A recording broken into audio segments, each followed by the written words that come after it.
Hello,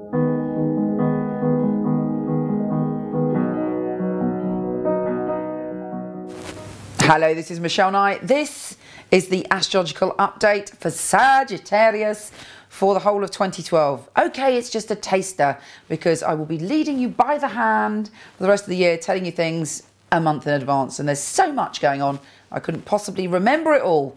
However, let me tell you a few of the good bits. We have Neptune, the planet of spiritual enlightenment and possible debauchery and delusion, going into its spiritual home of Pisces. Now, this is very, very big news. It hasn't happened for an incredibly long time. The last time it happened, there was a great shift of consciousness, I believe. And I feel that we're all born to experience this incredible moment when we're shifting our consciousness, not just individually, although all of us, our unique soul is going to call out this year, but our collective unconscious is joined together at this time to create a shift for humanity. Lecture over, but actually you love all that stuff, being the philosopher of the zodiac.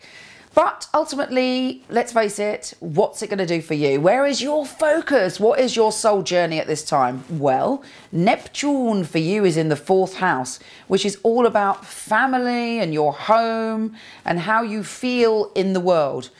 But because it's Neptune, you might be seeking out a sense of the spiritual family, feeling at one with everybody, feeling at one on the earth, feeling as if you belong or that you're here for a purpose.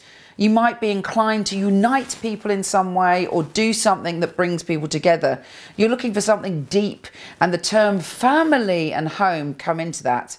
Now, it might initially, when it all kicks off in February, make you awaken into maybe overanalyzing and looking at your own family situation. Maybe you're going back to look at your dynamics with your parents. Possibly you're looking at any family dynamics you're in now. There could be the danger that you could get carried away and think, well, you know, it's not for me, I want something more. When actually what you need is to be able to understand that we are all one and do something that reflects that connects you in some way. Maybe go abroad and do some charity work, or do something that stirs your soul and brings you that sense of humanity. Anyway, it's exciting, and it's right up your street because you are somebody that wants to evolve your soul and wants to have an adventure. What else is going on? Aha, we have Mars, the planet of action, in the 10th house of career. So there is a part of you looking at your career and wanting to rush forward and make changes in your career and really get going.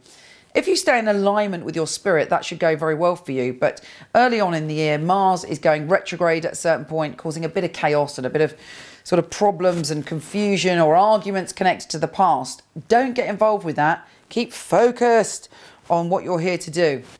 And you're not here to get fiery or argumentative. You are here to connect and love and move on and evolve by going forward with gentleness in your heart. But career is important, and you're pushing in that direction. And as long as you do it, you know, being guided by spirit or being guided by your softness, all should be well. Now, from June the 11th, Jupiter, the planet of good fortune, is going into your 7th house of relationships. This could not be better news when it comes to love. So maybe at the beginning of the year, you're sorting out your conflicting feelings about relationships, and Jupiter kicks in and everything lifts. You feel uplifted in your heart. Your relationships should get easier. Possibly you'll meet someone out of the blue that changes everything for you. In fact, all relationships should get a lot better, or should have a tinge of good fortune around them this year, which excites you. You're very excitable this year. You're very kind of, you're the sort of person who could just feel it. Something's going on and you're expanding with all that joy. And it's great because you're not going to be alone. Other people should be getting excited with you. I'm excited. Anyway, there's also a full moon on June the 4th where you're kind of opening up again to your emotions, and you're learning in a way to balance yourself, and that's quite tricky for you. You might even have a decision to go this way or the other way, and you'll be tempted to be a bit impulsive, but either way it should be okay. And then ultimately you have your own new moon on December the 13th, and that is where you're reborn. It's like you shed a layer of this baggage and you're allowed to go on to the next stage to, again, renew and evolve your soul in a whole new way. It's exciting. It's an adventure, and I think you're going to love it. Take care, and I'll speak to you soon.